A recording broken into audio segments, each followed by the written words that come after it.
नमस्कार। हम विश्लेषण कर रहे हैं आने वाले साल 2026 के। ये विश्लेषण करने से हम ये जानने की कोशिश करेंगे कि ये अगला वर्ष 2026 आपके लिए कैसे आने वाला है। 2025 थोड़ा विकेट गया सबके लिए, थोड़ी परेशानियां लेके आया, थोड़ी सी चीजों में क्षमताओं में कमियां करके दी लोगों को, और उतार चढ़ाव तो बहुत सारे दिए पूरी दुनिया भर में सभी को। लेकिन ये 2026 कैसा जाएगा, ये हम राशि अनुसार समझेंगे। आज चर्चा करेंगे कुंभ राशि वालों के लिए 2026 साल कैसे जाने वाला है। 2026 में कुंभ वालों के लिए बहुत बड़ी मनी मास्टरी, यानी पैसों को कंट्रोल में लाना, जब पैसों के ऊपर अपना पूरा कहते हैं क्षमता पैदा करनी, बहुत बड़ा साल उसी चीज पे जाएगा। आपकी बोलचाल वाणी की शक्ति आपकी बहुत बढ़ जाएगी और अनुशासन के जरिए दिखाई देने वाली सफलता का साल है ये।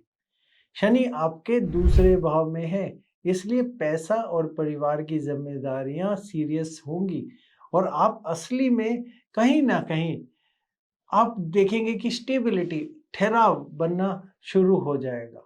गुरु साल की शुरुआत में कहीं ना कहीं आपके प्रेम के लिए या क्रिएटिविटी या कोई करने के लिए बहुत मदद करेंगे, और साल के मध्य में कहीं ना कहीं रोज की आदतों में या हेल्थ को भी सुधारेंगे। अक्टूबर के बाद तो रिश्तों में या फिर पार्टनरशिप में बहुत बड़ा पावरफुल, यानी बहुत शक्तिशाली कहते चढ़ाव आ सकता है। नवंबर के आखिर में बड़ा विपट आता है राहु आपकी राशि छोड़कर 12वें भाव में जाएगा। इससे फोकस विदेश पे, कहीं ना कहीं दूर के काम करने पे, कहीं ना कहीं स्पिरिचुअल आध्यात्मिक कार्य करने पे या खर्च के नियंत्रण पर बहुत ज्यादा ध्यान आपका शिफ्ट हो जाएगा। शनि आपके दूसरे भाव में होंगे। ये भाव है सेविंग का, पैसों का, वाणी का, परिवार का। और यहाँ शनि ना कहीं आपको पैसों के मामले में ना बिल्कुल डिसिप्लिन या तरीके सिखा देते हैं। आपकी वाणी में भी सावधानी ले आते हैं और धीमे करते हैं, लेकिन बहुत स्थिर ढंग से कहते हैं निर्माण करते हैं। और शनि आपके लिए साढ़े साथी के दूसरे चरण में होंगे। ये सबसे बड़ी बात है। दूसरा ढैया चल रहा होगा शनि का, तो आपको बदलाव तो वो जबरदस्ती कराएंगे, क्योंकि साढ़े साथी का मतलब ही बदलाव है। कोई नई चीजों की सोच के अंदर भी बदलाव, और जो आप करते थे उसमें भी बदलाव, क्योंकि ये आपको जगाने के लिए आती है। गुरु मिथुन राशि में होंगे शुरुआत में आपके 5वें भाव में। उसके बाद 2 जून को कर्क राशि में उच्च हो जाएंगे जो छठा भाव है, और 31 अक्टूबर को सिंह राशि में चले जाएंगे जो आपका 7वां भाव है। आप ये देखेंगे कि राहु और केतु, राहु जिसमें से कुंभ राशि में होंगे जो आपका पहला भाव है, और केतु सिंह राशि में होंगे जो आपका 7वां भाव है। राहु बहुत महत्वाकांक्षा बढ़ाते हैं, बेचैनी देते हैं, बहुत सारे आपके बदलाव आपके अंदर लेके आते हैं। और केतु 7वें में ना कहीं साझेदारी से थोड़ा दूर ले आते हैं, या जहां से रिलेशन चल रहे हो उससे थोड़ा दूर ले आते हैं। 25 नवंबर के बाद राहु मकर में चले जाएंगे जो आपका 12वां भाव है, और केतु कर्क में जो आपका छठा भाव है। 12वां भाव तो सीधा ही विदेश का है, और राहु जैसे ही कहते 12वें में जाएंगे विदेश से आपका कहीं ना कहीं कनेक्शन जोड़ देंगे। उसके अलावा केतु थोड़ा सा जो आपकी रोज परेशान करने वाले दिनचर्या है उससे थोड़ा दूर कर देंगे, कहीं ना कहीं बैलेंस बनाते हैं, साफ आते देते हैं, बहुत अच्छा फोकस बनाते हैं। अगर पैसों की बात करें या फिर आपके कैरियर की बात बोलें, तो पहले चरण यानी जनवरी से लेके मार्च तक थोड़ी क्रिएटिविटी आएगी, भाग्य को बहुत कहते हैं बैलेंस मिलेगा, सपोर्ट मिलेगा। गुरु 5वें भाव में है, ये बहुत मदद करता है शिक्षा में, क्रिएटिविटी में, जो किसी से लोगों से कांटेक्ट बनाने में, थोड़ा रोमांस में भी, कार्य के अंदर भी, स्मार्ट आइडिया जो कोई नए नए चीजें आपके दिमाग में आने में, और कहीं ना कहीं आपकी लीडरशिप को आपको सामने खड़ा करने के अंदर। उसी समय शनि दूसरे भाव में है, ये साथ में पैसों के अंदर पूरी डिसिप्लिन कैसे क्या करना है वो सिखाता है, सेविंग करना सिखाता है, बचत सिखाता है।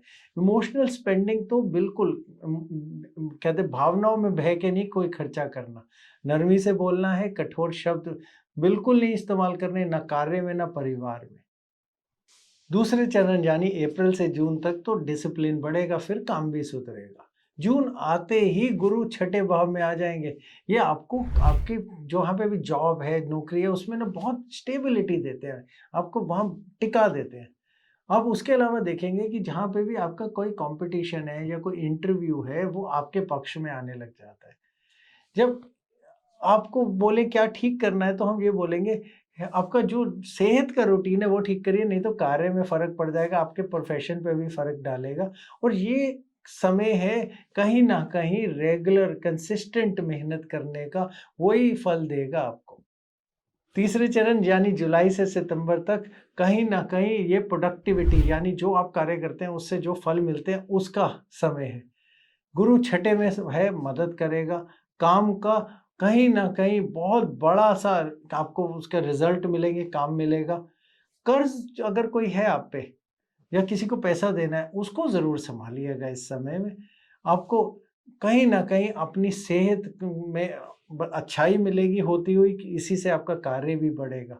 लेकिन जब राहु एक में होते हैं तब बेचैनी बढ़ा सकते हैं। इसलिए कहीं न कहीं जल्दबाज़ी के अंदर कोई भी बदलाव ना करें। चौथा चरण में यानी अक्टूबर से लेकर दिसंबर तक कहीं न कहीं पार्टनरशिप फिर से चलेगी और बढ़ेगी, और कहीं न कहीं फ़ॉरेन में या कहीं न कहीं अध्यात्म में आपका ध्यान बढ़ जाएगा। 31 अक्टूबर के बाद तो गुरु 7वें भाव में है। ये क्लाइंट ग्रोथ देते हैं, कहीं न कहीं ग्राहक बढ़ाते हैं। शादी में कमिटमेंट के बहुत अवसर मिलते हैं, और स्ट्रॉन्ग कहीं न कहीं आपके जुड़ाव होते हैं पार्टनरशिप में, कार्यों में भी। नवंबर के आखिर में राहु 12वें में आ जाएँगे। ये विदेश यात्रा, विदेश में कार्य करने में, घर से बैठ के कहीं दूर कार्य करने में बहुत मदद करते हैं। खर्च बढ़ सकते हैं, बजट में सावधानी रखिए। आध्यात्मिक खिंचाव बढ़ेगा, और इस समय सरल होने लग जाएँगे आपके कहते हैं बदलाव की कोई भी चीज़ करने की कहते हैं क्षमता। रिश्तों की बात बोलें तो नवंबर तक राहु पहले में है। ये कहीं न कहीं कहते हैं अपने सेल्फ फोकस यानी अपने आप पे ही ध्यान देना सिखाता है। केतु 7वें में है, इसलिए कहीं न कहीं ये भी ये सिखाता है कि कहीं जिससे रिश्ता बनाना है वो हम बहुत सोच समझ के बनाएँ, नहीं तो दूरियाँ बना लेते हैं। इसलिए रिश्तों में धैर्य और इमोशनल मैच्योरिटी यानी समझ रखना बहुत ज़रूरी है। सबसे अच्छी पार्टनरशिप का समय होगा अक्टूबर के बाद, जब गुरु 7वें में आ जाएँगे। बहुत उसको स्टेबल यानी बहुत क्षमता देंगे, स्थिरता देंगे, कहते हैं आपके किसी भी रिलेशनशिप को, रिश्तों को।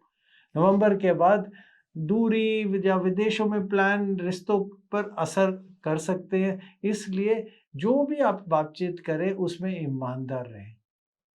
स्वास्थ्य की बात बोले तो शनि दूसरे घर में खान-पान पे, गले पे, चेहरे के क्षेत्र में आपको बहुत ध्यान रखना पड़ेगा।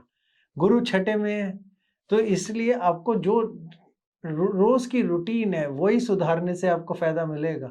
साल के आखिर में राहु 12वें में पहुँच जाएँगे, ये नींद बिगाड़ देते हैं, इसलिए आराम पे बहुत ध्यान दें, स्क्रीन टाइम बहुत कम रखें तो बहुत फ़ायदा रहेगा। उपाय आपके लिए ये है कि शनिवार के दिन कोई आप शनि देव की कोई भी मंत्र का जाप करें। ओम शय शनिचराय नमः बहुत अच्छा सरल मंत्र है। उसके अलावा भोजन और काले तिल का दान करें। आपको ये देखना है क्योंकि शनि दूसरे घर में है, तो अपना साप्ताहिक बजट बना के चलिएगा। वाणी बिल्कुल शांत रखनी है, किसी को भी जवाब देने से पहले थोड़ा ज़रूर सोचना है। आपके लिए शुभ रंग रहेगा इलेक्ट्रिक ब्लू होता है वो चटक वाला नीला, या फिर नेवी या नेवी ब्लू भी। आपके लिए लकी नंबर है 4।